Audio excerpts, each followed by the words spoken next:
for this semester and for this year. It's the second installment of our theme of nourishing the healthy brain.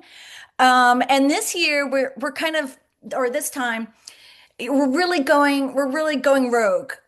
Usually we're very community based, and this time what we thought we would do is sort of move beyond the Bronx, and in fact beyond even our borders. And we have nationally and internationally recognized speakers. Maybe you guys can wave a little bit so people know who you are. There you are. And it's an opportunity. I hope everybody enjoys this. And we'll have lots of time for Q&A at the end.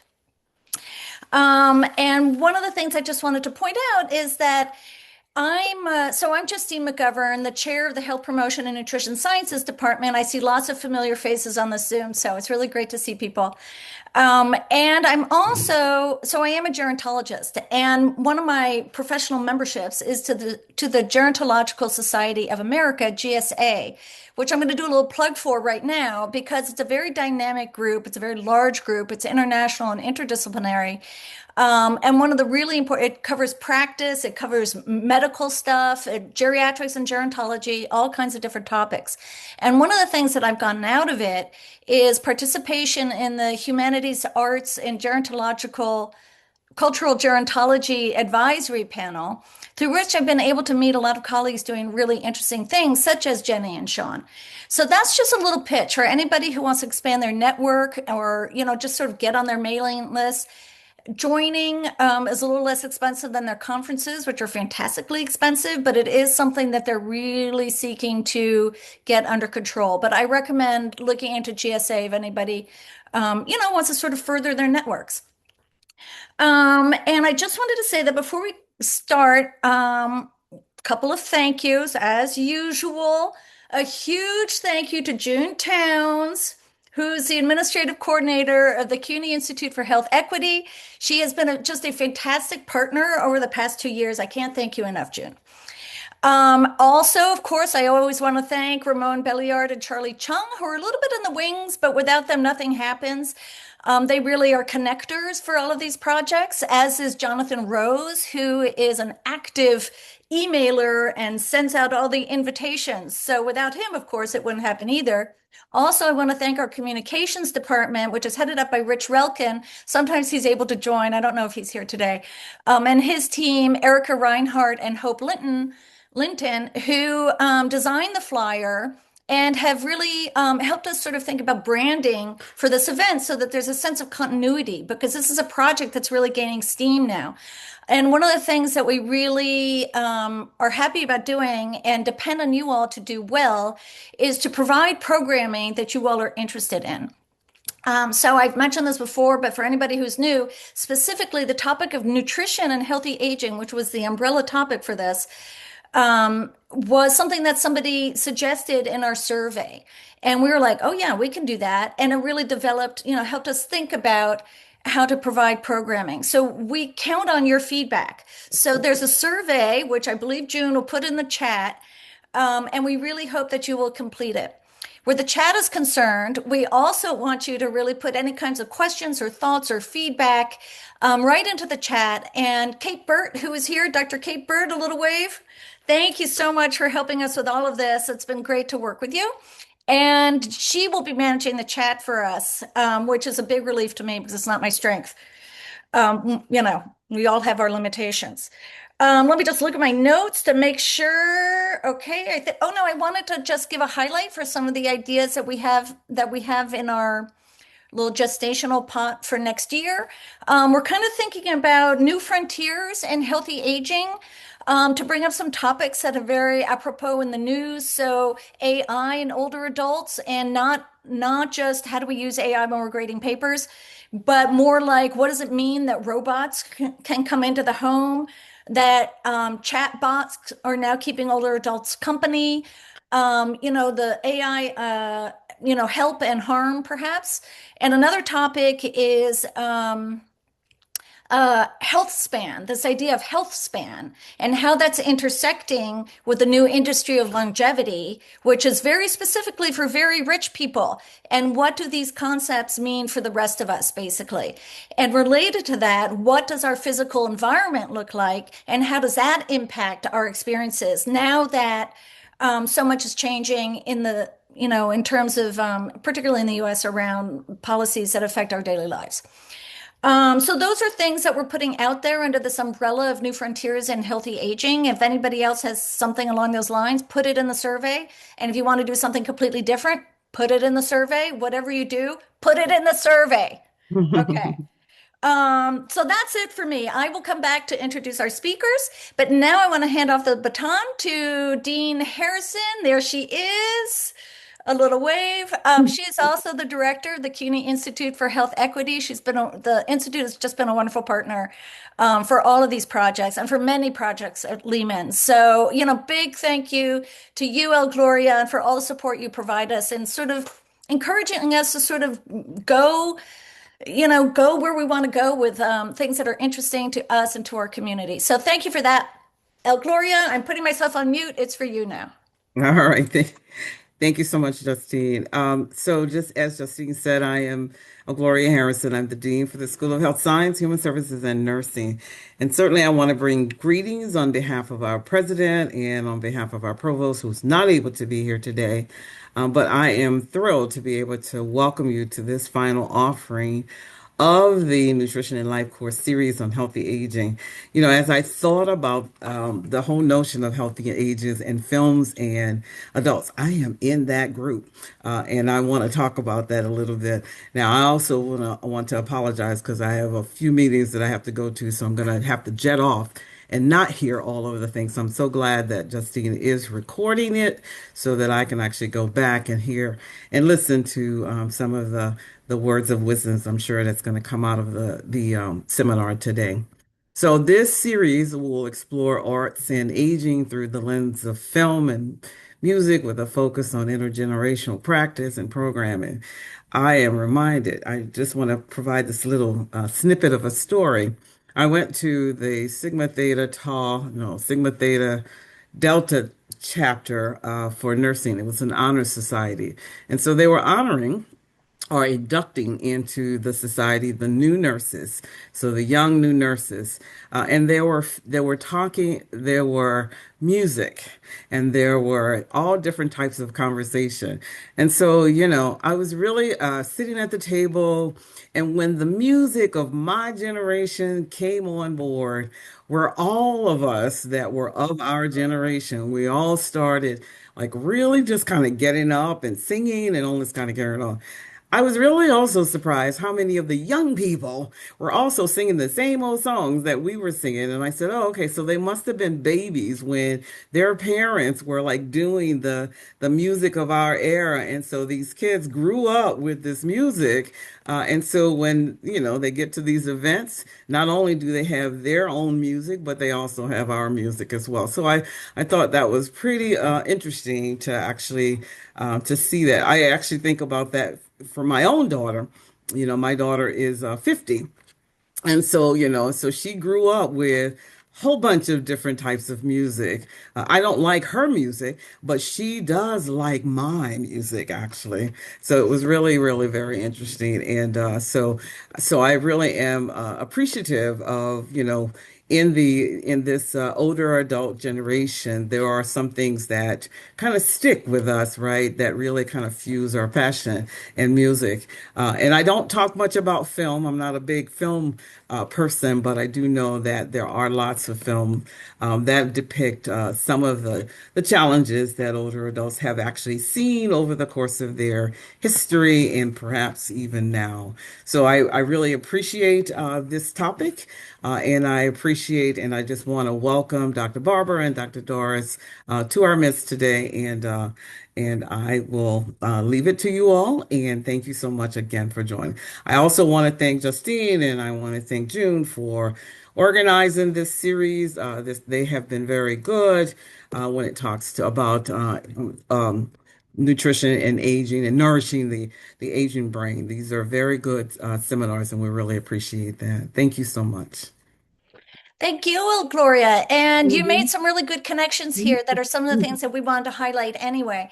So I am a film buff, so I can, I love all the film stuff too. So, but Mhm. one of the things that's important to think about when we think about, and I know that Sean is going to get into this, but we thought about this as we were crafting the program, was, how the arts can bring so much joy, as you described, and can Mhm. bring people together. But Mhm. sometimes they also emphasize differences and can reinforce some stereotypes. And that can work in both directions, right? Like when you said, I don't like my daughter's music, so that's, it's like, oh, those Mhm. teenagers are a drag. They're pushing me around as much as, oh, that older person is taking so long at the cash machine, something like that.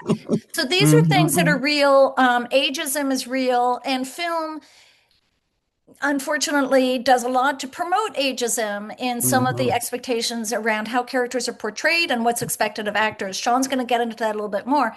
It's not categorical, and there's a lot of depth to what she's going to say, but intergenerational programming, exactly what you were talking about, Gloria, the relationship between you and your daughter, is one of the ways that we can poke some holes in the ageism Mhm. tropes and challenge some of that because everybody has something to gain from breaking down some of these barriers and seeing what are our challenges and what are our strengths.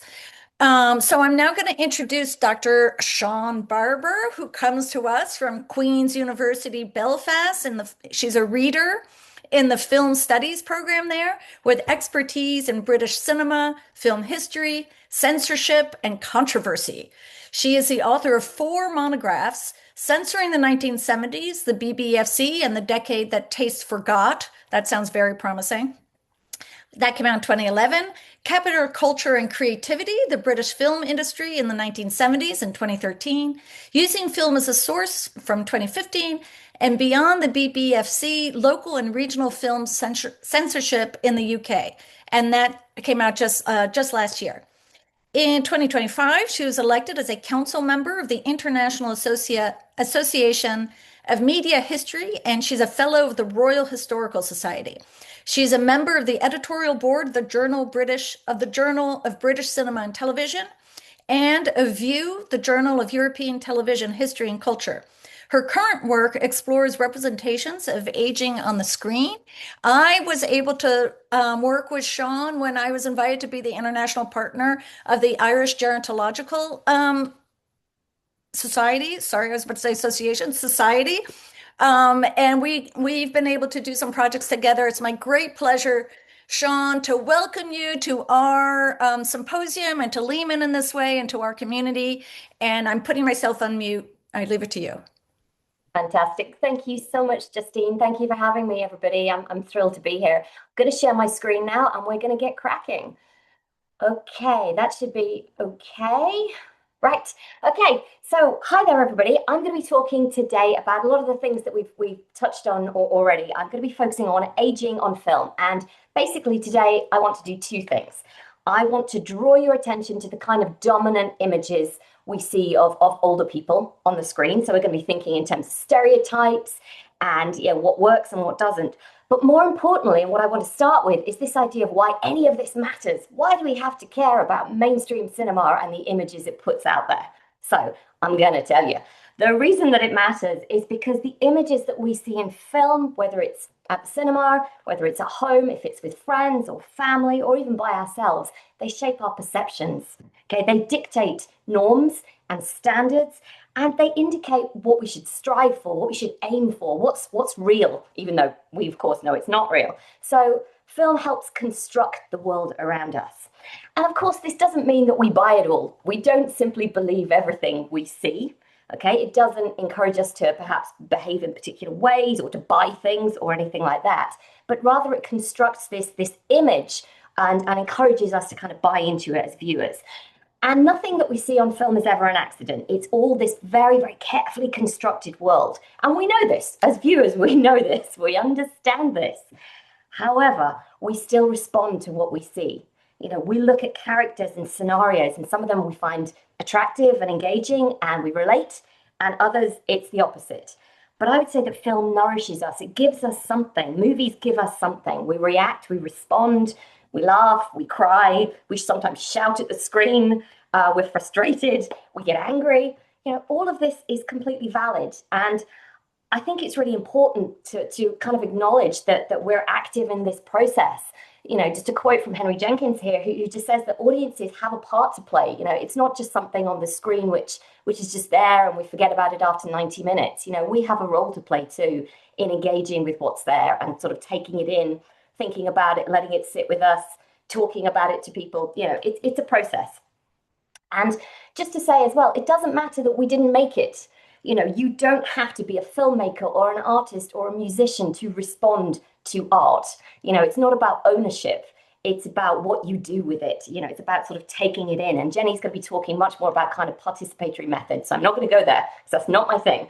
Okay. But I'm going to be thinking about sort of mainstream movies and what they do. And one thing I think it's important to flag is that we always look for ourselves in film and popular culture. Where am I in all of this? How does this speak to me? And when it comes to aging and being old on screen, movie representations feed into ideas about what aging is like, what being older is like. When we see a character, we have all these questions about them. But most importantly, we always think, how does this relate to me? Is this going to be me when I'm old? Okay, is this going to be the world that I have, the friends I have, the life I have? What will my life be like? So as Justine said, a lot of my work deals with British cinema, but for this talk, I've really tried to sort of think Hollywood and to see how sort of Hollywood as a mainstream industry is putting images out there. So as Julia Twigg writes, culture, and I'm using culture as a preface for film in this way, is saturated with concepts of age and aging, and dominant culture teaches us to feel bad about aging and to start this early, reading our bodies anxiously for signs of decline and decay. And a really good example of this is the Demi Moore film, the body horror film, The Substance, and it's what the pressures that are placed upon women in this particular instance to look a particular way and the lengths that people will go to, in order to sort of, push back against the inevitability of aging. However, apart from that example, which is a really, really interesting one, when we actually look at the data, we can see that older characters are served very, very badly by mainstream cinema. So quite a lot of data on here, but the takeaway really is, and I know the data is old, but trust me, it hasn't changed that much in the last 10 years, okay?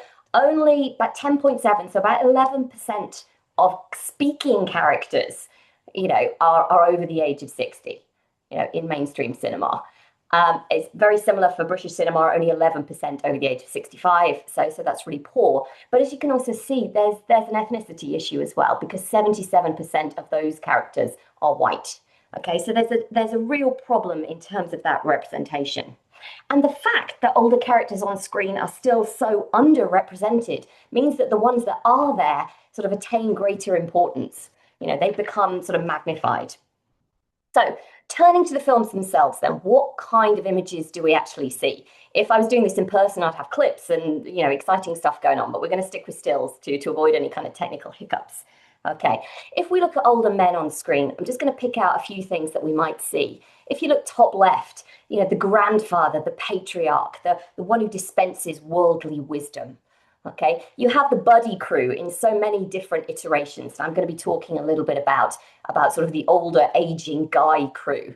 Okay, Las Vegas, you've got the sort of aging Lothario character in the form of Michael Douglas. One final fling before he weds his trophy wife. So they all go to Vegas, and it's not brilliant, and it's a little bit cringe, but it's quite interesting for the dynamics between the guys. Bottom right, we see this is obviously Harrison Ford and Carrie Fisher reunited in The Force Awakens, the rebooting of the Star Wars franchise. She's still hanging on to the hairstyle of her youth, holding back the gray. He's allowed to be gray and grumpy. Men are allowed to do different things as they age on film. Okay, but it's quite different. But this dynamic of the buddies, the older male boy crew, if you like, we see this everywhere. And the film that I'm going to be speaking about here, this is Red, okay? If anybody's seen it, again, it's very, very, very silly. Red stands for Retired, Extremely Dangerous. Okay, so they're all retired CIA operatives, and as Morgan Freeman says at one point, you're getting the band back together. It's that kind of vibe. So you've got Bruce Willis, John Malkovich, and Morgan Freeman here, enjoying themselves, lots of larks, lots of guns, lots of silliness. But in this film, age is a bit of a joke. You know, supporting characters say things like, oh, they don't make them like they used to. Young kids these days, they got no respect. Age is just a joke because effectively it doesn't stop them doing any of the things that they previously did. Okay. Older men are still allowed to behave like this. Okay. And there's a comedy to it as well. If we look at older women, it's a completely different set of stereotypes or caricatures. Okay, you've got in the center there, in the top, you've got Betty Davis in Whatever Happened to Baby Jane. The hag, the crone, the sort of terrifying, desiccated older woman. We see that a lot. That's pretty typical. And then you've got the aging grandma in the film of the same name, top left. That's Lily Tomlin. And she's really interesting because she's a matriarch, but she's spiky, she's bitter. She's not necessarily beloved in the same way that perhaps the patriarch might be. You've also got women with pasts, women having sex. That's a whole other presentation. We'll kind of get to some of that in a little bit. And then bottom right, in Woman King, Viola Davis, really, really interesting. You look at interviews with her about this part, and a lot of it is about body transformation. What did you have to do to get in shape for this role? How much weight did you lose? How much weight did you gain? It's all about body and representation, almost sort of a fetishization of how you transform yourself. But I want to focus on the sort of the female crew, similar to the buddy crew, but this is the group of women. So bottom in the middle is Book Club. And this is Mary Steenburgen, Jane Fonda, Candice Bergen, and Diane Keaton. And in this film, it's very glossy. They spend some time reading books. Most of the time they spend drinking wine and hanging out. It's all about friendships again. But in this one, it is all about really their love lives. They're not active in the same way that the older men were active. It's quite a different dynamic. They're incredibly dressed. The locations are stunning, interior and exterior. Everyone's got a lovely home, a lovely car. It's very wealthy. Clearly, these women are winning the battle in terms of successful aging. This is a really, really good example of how society sort of indicates this is how we should age. You should age like this with your friends, drinking wine in the afternoon in your lovely home. That's essentially what's being sold here. What I think is perhaps more interesting is to sort of pull out a couple of different characters in this film, because we know these women. These are all bona fide established Hollywood stars who've had very long careers. And so see here Jane Fonda and Diane Keaton, younger and then older. As viewers, as audience members, we've been part of their aging. We've seen it. We've seen it on screen. We've seen it off screen. We've seen their conversations and their interviews about plastic surgery and about health and fitness, longevity, all of these kind of things. So they've aged in the public eye, if you will, and we've aged with them. So I think that's quite interesting. And there's a lot of writing, which I'm not going to go into now, about how these images sort of help construct this idea of successful aging. We can contrast the hijinks that we see in Book Club with a very different idea. We see the widow on film. Okay, this is Diane Keaton, where she makes a foray into British film in a film called Hampstead. She's here in the middle here. And we can see visually how she's being presented as being a lot less polished than her friends. Okay, she's a widow, she's sad, she's badly dressed, she's not doing her roots, she's not keeping up appearances, she's not investing, she's not maintaining the self. Okay, and it's not a running joke throughout the film because there's a sadness to it, but the other characters talk about her as poor Emily, oh, poor Emily, there's a lot of that. So she's really presented as somebody who's not fitting in, who's not taking care of herself. And in case you think that's just an accidental screen grab shot, this is Emily in the rest of the film. Of course, this plays into what we know about Diane Keaton, her quirky style, the way that she dresses, the decisions that she makes. But here in this particular film, quirkiness and sort of slightly mismatched dress is associated with not quite getting it. This is not how you age, okay? Because she's the outlier in this group of friends. At the end of the film, she regains her sense of self, she ditches the snooty friends, and she finds love and happiness. But importantly, just like the women in book club, she's allowed to do this. She's permitted to do this, if you like, because she has money. Okay, she's financially independent, so that is how she manages to sort of navigate the next chapter in her life. So both of the films that I've flagged here, Book Club and Hampstead, create these fantasy worlds. They're both glossy, they're both either comedies or rom-coms. They're enjoyable, but perhaps they're not being intended to be taken as quite this seriously.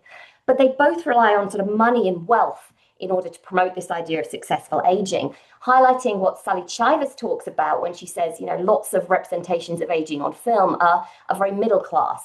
They're very preoccupied with things like money and property and wealth management and all these other kind of things.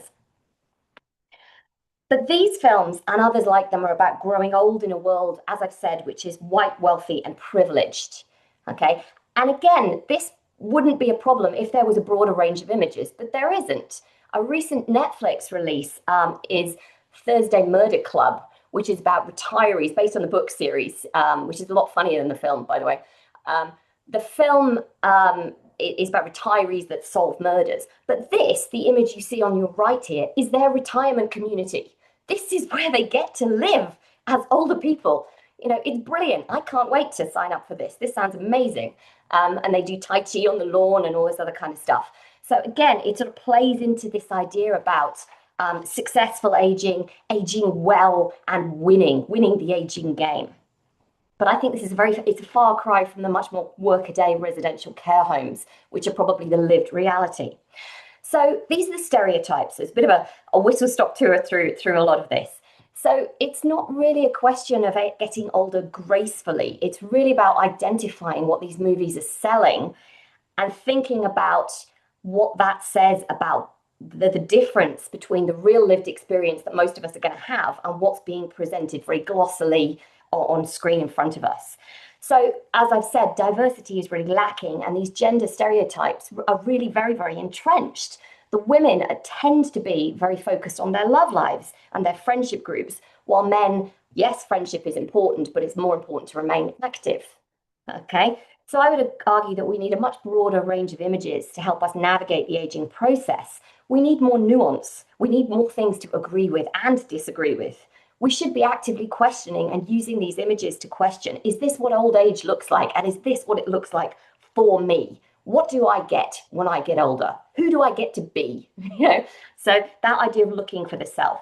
And as part of this, we need to challenge the idea, not just about whiteness and about wealth, but also positive intergenerational relationships. What's really interesting about a lot of these films is that the older adults are only seen as having positive interactions with other older adults. Okay, grown children are usually presented as the antagonists. They're the problem. They don't understand, man. And it's quite interesting because a lot of them have almost been the relationships between parents and children. It's almost like the parents have become the teenagers. It's like, what do you mean I can't date this guy? And what do you mean I can't go to Vegas for my stag do? It's really interesting, this sort of challenging of age stereotypes. So a call out then, what do we do? Well, we keep watching. That's what we do. We keep watching, but also we keep talking. We keep saying, what does this give me? What does this give us? How does it work? Why isn't it better? Okay, the more we watch and the more we talk and the more we engage, the better that it is, because it broadens our understanding. And even if we understand that this isn't real, this isn't reality, by talking about it, it allows us to, as Justine said right at the beginning, to kind of poke holes in a lot of these things and to call it out and to challenge it and to say, hang on a second, there is more to older age and aging on the screen than this. Thank you very much. That was me. Thank you, Sean. Well, you certainly gave us a lot to think about. My goodness. And one of the things that you highlighted is, what's included and what's visible and what's not included and remains invisible. And I think that's really ripe for more chat when we get to it, because this is still what's considered mainstream, the biggest, the big grocers and so forth. Plus, it's just fun to get a different perspective on some of this stuff and what it means to be looking at Hollywood from a different place, right? Anyway, really appreciate it. Thank you. You also teed up Jenny extremely well by ending with this intergenerational, the meaningfulness of intergenerational engagement. So Dr. Jenny Doris is a researcher from Pittsburgh, no less, is a researcher, percussionist, and writer based in Pittsburgh. She is a research scientist at the University of Pittsburgh, where she studies music's effect on health. She was a featured guest on Science Friday, discussing the cognitive benefits of music for those living with changes in cognition. And Science Friday is an NPR show that comes on every week. It's running forever. It's very highly recommended. Her most recent research, Project Unmute, is a digital intergenerational music program that connects adolescent musicians and older adults facing memory loss. Project Unmute received research grants in the arts funding from the National Endowment of the Arts and the University of Pittsburgh's Pitt Unchallenge. So I stumbled a little bit on my words, but Jenny will not. She's a wonderful speaker. She's a wonderful drummer. And we should have, next time we'll do a live session. You'll bring your instruments. Okay, I'm signing off now. Thank you so much. Thank you so much for having me. I'm going to share our experience developing this intergenerational music program. It is between teenage musicians and adults living with dementia. And so while we were just looking at the world through the movie lens, this was like being part of a documentary. Both our younger and our older adults are very, very real. So here's an outline of what you're getting into. I'm going to demonstrate how we asked questions of the community so that we could build a program with them, then describe how we built our program, and then talk about what did each generation experience. First, I want to talk about why it's important to build music programs for people with Alzheimer's. Alzheimer's disease and dementia are causing a growing public health crisis. 1 in 9 Americans has Alzheimer's disease, and cases are expected to triple by 2050. Alzheimer's disease and dementia cause declines in critical areas of our lives, including our cognition, our emotional well-being, and our social connection. Music is unique in that it supports all 3 of these areas: cognition, emotional well-being, and social connection.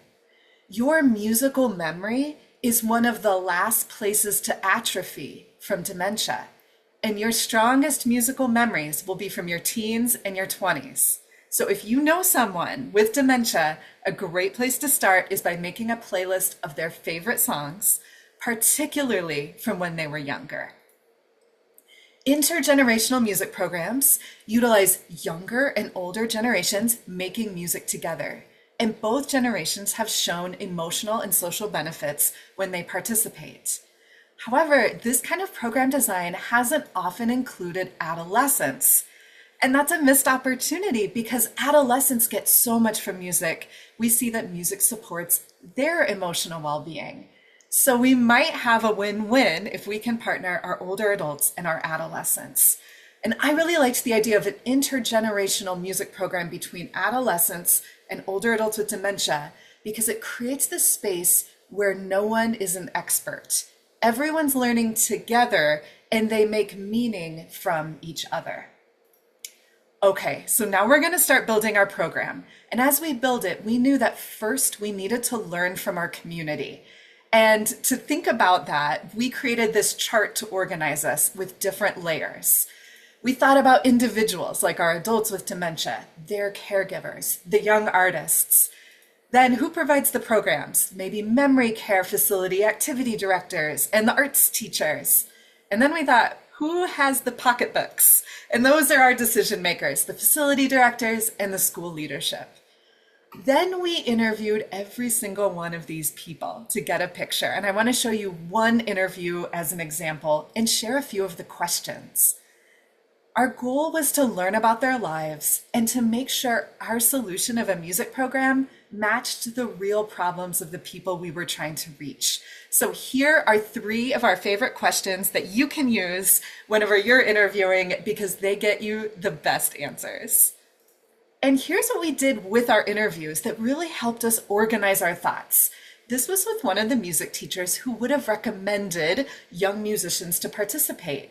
We asked him about the gains of getting his job done well and the pains he feels while doing his job. And that helped us think about, with our program, how can we create gains and relieve pain. And I'll go quickly showing examples. He actually wanted more virtual opportunities. He has busy students. They don't totally understand the connection between music and science, and he wants more students to get involved in this work. He's doing a good job when students know their different music career paths, when they're better musicians because they know the purpose of their music, they value community engagement, and they get into a good college. So then we matched. We thought, all right, let's offer this educational opportunity bridging science and research. Let's be flexible to capture these busy students, and let's offer multiple types of ways to perform. Let's create a partnership with our research institution, create a safe place for them to make music, and a connection to people with dementia. And then we literally connected them. And we thought, okay, our educational opportunity might capture more students. Flexibility in programming helps our busy kids be involved. Virtual opportunities for those who want it. Hopefully, partnering with a research institution helps them see a new path, like someone like me who is in music and now research, and maybe gets them into college. A safe place helps them be safe to be musicians, and connecting them to dementia helps them value community engagement. Now let's have some fun and talk about making Project Unmute. I'll talk about how we chose the music activities, what the young musicians got out of it, and what the older adults got out of it. How did we develop these activities? We used research and the answers from our community to create these. In our first activity, the adolescents perform a song that the older adults have identified is meaningful to them. Next, they take a concept from the song, like the rhythm or the melody, they demonstrate how it was used. And finally, they create an interactive activity to get the older adults participating. Here is a clip of how the program looked.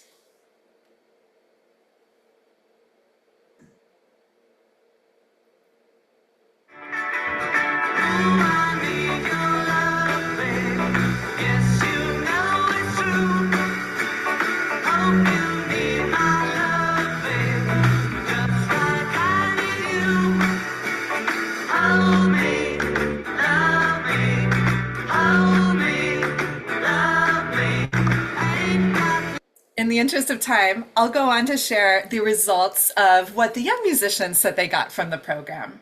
So we interviewed our young musicians and we learned three big things. One is that this was a new opportunity in music, and really importantly to them, they finally felt like they didn't have to be perfect.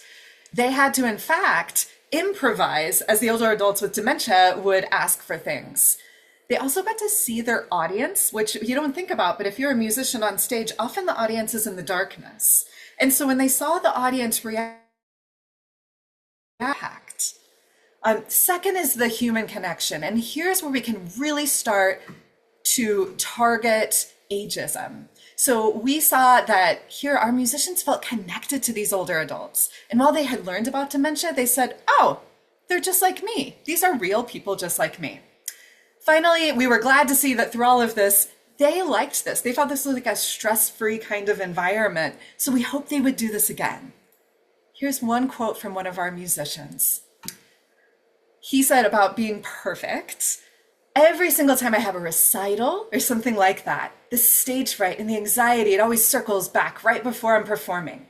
But after my performance, like for my second performance or third, I didn't have any stage fright at all, or wasn't scared at all. Now I'm going to zoom forward. How do the older adults feel during the program? What we want to do is measure outcomes that are important to people. And for older adults living with dementia and their caregivers, we wanted to see if we could support positive emotions and alertness. Positive emotions, self-explanatory. Being happy is a wonderful thing. But alertness is a very cool thing to measure in dementia because dementia can make you restless, it can make you agitated, and capturing that attention can be a very important aspect of your program. So how we did it is that we measured these two aspects by selecting 10-minute portions of our program, and then we would watch one face at random, and we would measure how often they either were paying attention or that they smiled or showed pleasure throughout those 10 minutes. And we're excited to tell you in over 87% of these observations, Pleasure was shown for more than a minute. Almost 30%, it was actually over 5 minutes.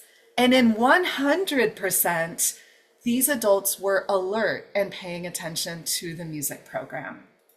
So, in conclusion, I hope you come away with the fact that music is a safe and powerful way to support people living with dementia. I hope I've emphasized the importance of listening carefully to your community before you build a program. And finally, we've loved learning that making sure each generation has an important role can yield positive results for everyone. Here's my contact information. Please feel free to reach out, but I will stop there. Thank you so much. Thank you so much, Jenny. I mean, I've done a lot of intergeneration. I came before I was in academia, I was an intergenerational programmer. And I will say that the music connections were really so intense. And I was doing them in Sunnyside Community Services, which is located in Sunnyside, Queens. I don't know if anybody's familiar with it. It's a very diverse environment. And the older adults and the younger adults who were local came from different places, reflecting different waves of immigration, basically, to the neighborhood. And so it was this fantastic, cultural exchange as much as intergenerational exchange, and it was very, very powerful. I make a big plug for intergenerational programming for anybody, anywhere, all the time. And I think that one of the things that you mentioned, and that harkens back to what Gloria said in the beginning, was that everybody who's engaged gets something from it. So we often think, oh, I'm going to go do my volunteer time to make the older people happy, or, whatever it is. But when you do evaluations of these programs, the younger people get so much out of it as well. And a lot of intergenerational programs, they come in all different iterations, obviously, but things like tutoring or, job prep. These are things also that work in the other direction a lot of times. So that's just my plug for intergenerational programming. But I also wanted to thank Sean for giving us a nice education about why it matters what we're looking at, right? And what it is. Like, I had a lot of questions, but I don't want to take up all the time. So let's get out of Jenny's sharing. Can you do that, Jenny? Or June, maybe you can do it for us. And let's see if people have questions. I haven't looked at the chat at all. I always have a lot of questions, but I want to be sure I don't, monopolize. Okay, people, what are your questions, or what are your comments, and what are your responses? You don't even have to have questions. There were a lot of things. I know that I'm going to put Dina D'Alessandro on the spot because I saw that she was very engaged, and also I work with her, so I know that she can handle this. So I'm going to put you on the spot, but you were responding to a lot of things, Dina. Do you want to try to sort of explain to us what you were connecting with through these presentations? Every single thing, because personal, professional, and I'm also in my next chapter of life as well. So I loved the first view of the film and the representation, and the male and the female subject matters. I'm also working in an environment. I'm currently at the Lehman College Student Health Center, where I do nutrition counseling for the campus, and I see 18-year-olds and I see 63-year-olds. So there's also a wide variety of experiences that go on in there, and also lived experiences that come with people when they bring their information to me, whether it's disordered eating patterns, past traumas of how they were talked to, negative self-language when they engage in habits that they're not super comfortable or confident in. And that also depends on, just the gender, but I think the age is appropriate here too. And then on a more personal matter, which some of you know already, I'm also now the primary caregiver for my mom, who's got end-stage renal disease and is, as far as the family physician is concerned, probably at stage 3 dementia. So I was looking at some of the music things, like she loves watching TV, loves watching movies, and she used to love dancing. So that was making me think, when I get back there later today, maybe I'll put a little playlist together for her. So I appreciate this very much. Thank you, Dina, and thank you for being willing to put you on the spotlight. Always. I also wanted to mention that for the film, and maybe other people have this memory as well. But I remember, some of my happiest and earliest memories are actually of watching. So I didn't grow up in the States, but both of my parents were American. And when there were English-speaking movies, I grew up in France, there was only one theater in Paris that showed English language movies. And they were always, black and white sort of classics of old Hollywood. And my dad would take me and my sister to them religiously, and we would watch American films that he had watched when he had been a kid, right? So these were old films. But then I forced my children to watch them. And, if they have children, I hope they'll force their children to watch them. But I'm just saying, like, how, like, to the transmission of connection and meaning can occur in so many different ways, right? And I feel like some of these films that, the films that Sean was highlighting, even though I did love Reds, she said it's very silly, but I really enjoyed it. And I went at Halloween as Diane Keaton, so she was also an idol. But I don't know if those films will really translate, are they going to be classics? Time will tell, right? But I think that connection from one generation to the next can happen in so many ways through the arts. I think that was a really great thing to highlight. And now it looks like there's a million comments. So Kate, you get to manage the chat. I get to just chat. Well, thank you. Suzette, you're the only person with your hand raised right now. I'm going to invite you to share. Thank you, Kate. And Justine, thank you for inviting me to this. This has been really good. I teach as an adjunct multicultural counseling, and I have taught before how Black women or women of color are portrayed in film. And these like 3 or 4 different tropes that we continually see. I have never thought about aging, and that is so, so helpful. So thank you for that. And then the second part of the presentation about intergenerational programming. That is such a really cool idea. My aunt has early dementia, and I just texted my cousin about music, and I was like, dude, you have to make a playlist for her like immediately. But for us, even at Lehman, my job is primarily with student clubs and organizations, and we teach leadership. But what we see is that if we're teaching students leadership and organizing and building community, they know how to do that on social media, which is really important.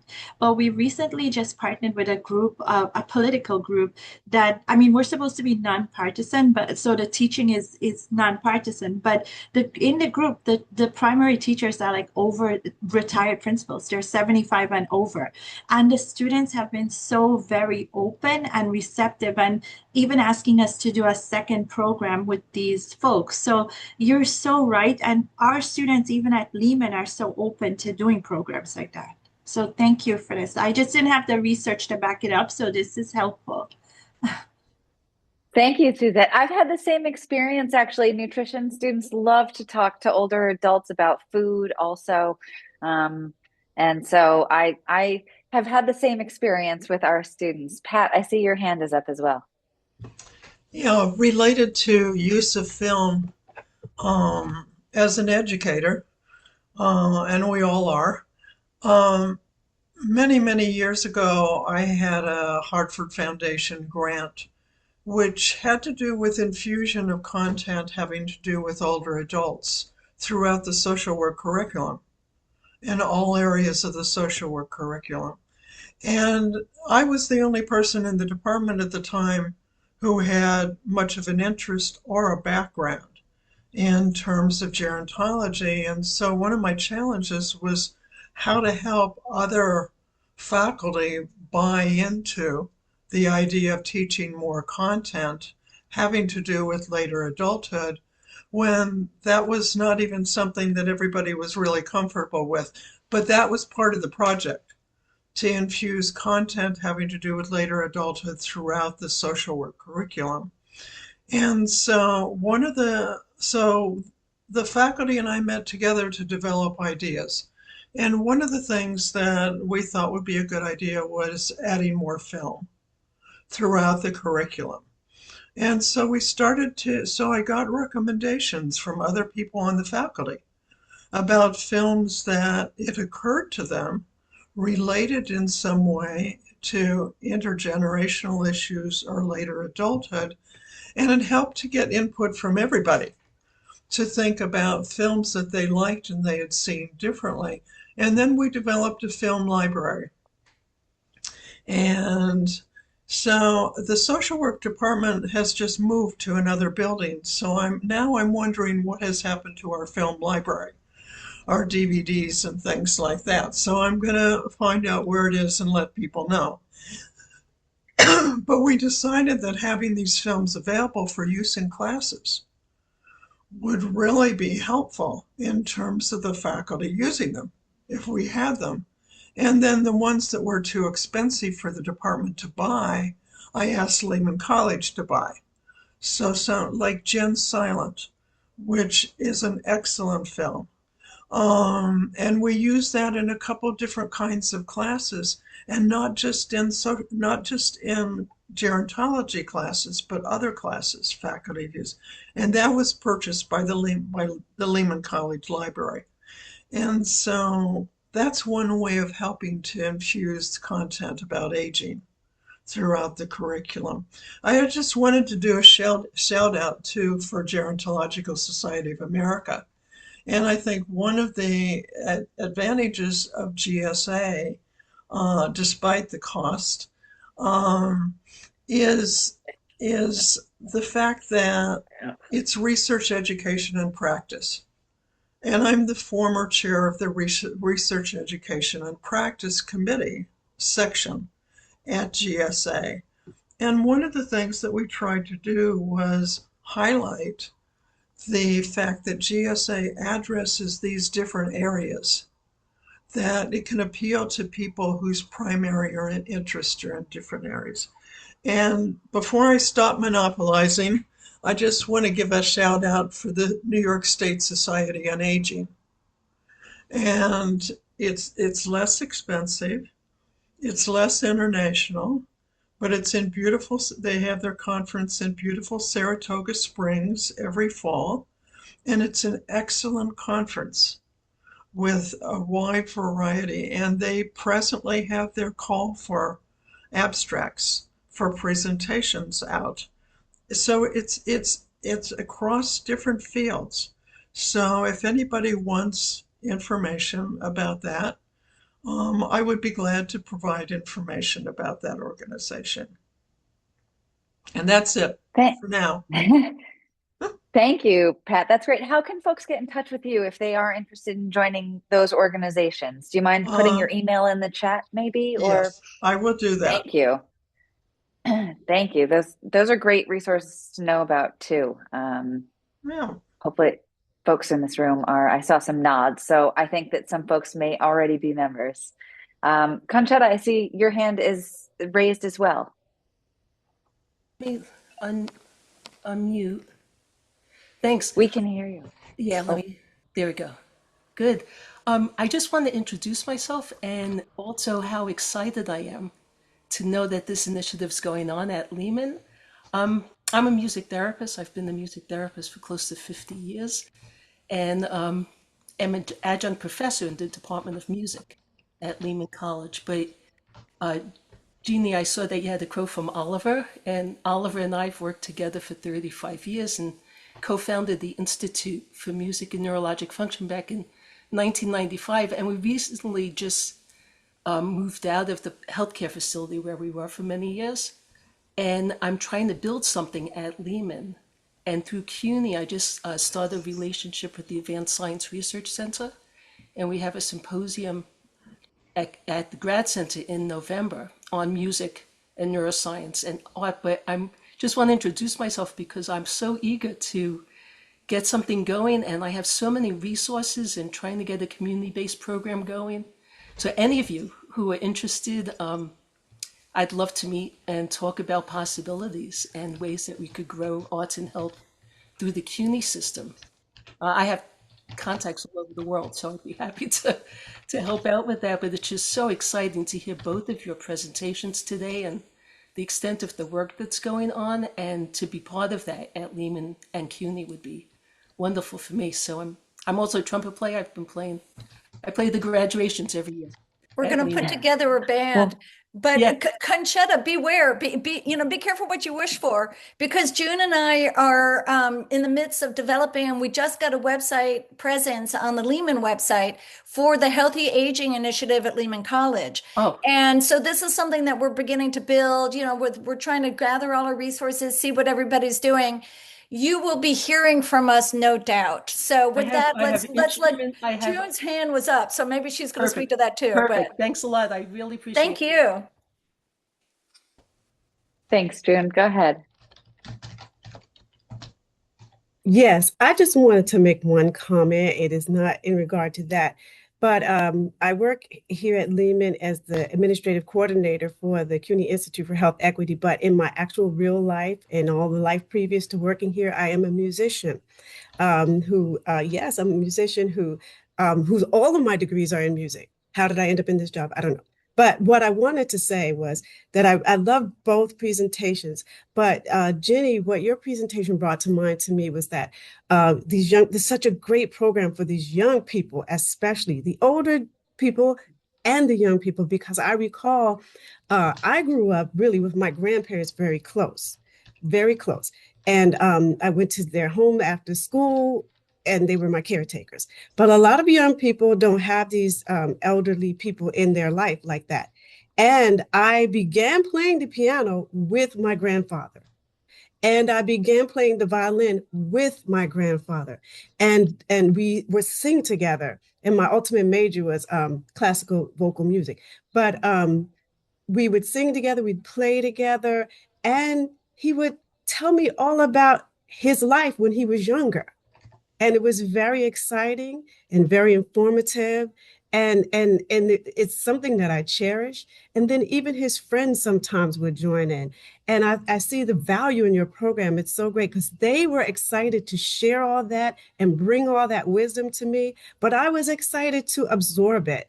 And it actually set me on a path. So that program, I think, is such a wonderful program. And I just wanted to make that comment. Thank you. Thanks, June. And what a path it was. Highly recommend that everybody listens to June's music. She's wonderful.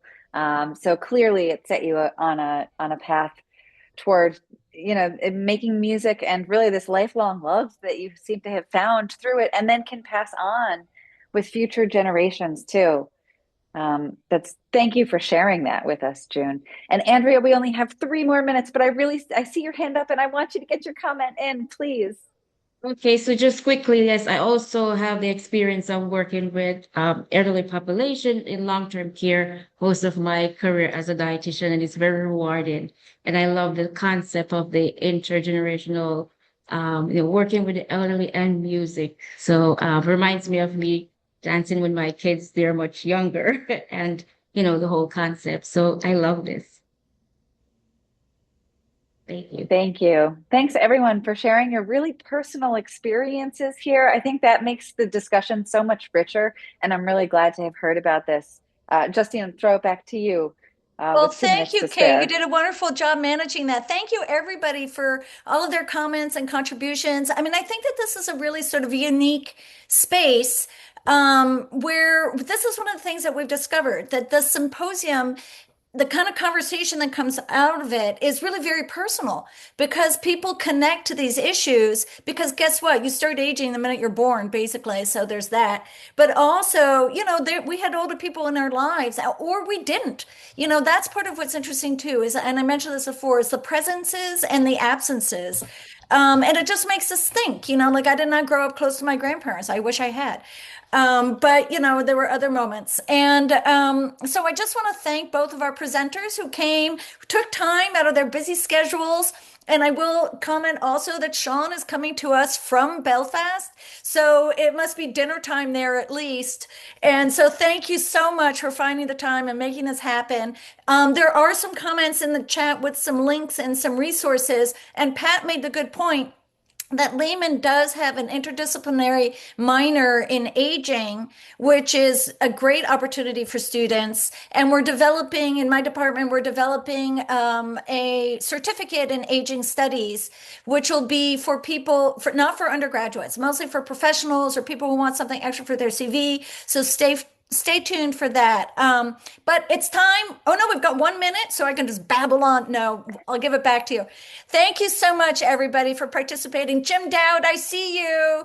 Thank you for joining. And thank you, everybody. Stay tuned for what's coming next, and don't forget the survey. Bye-bye. Thank you. Thank you, Sean and Jenny. Thank you, everybody. Thank you, Justine. Thank you, June.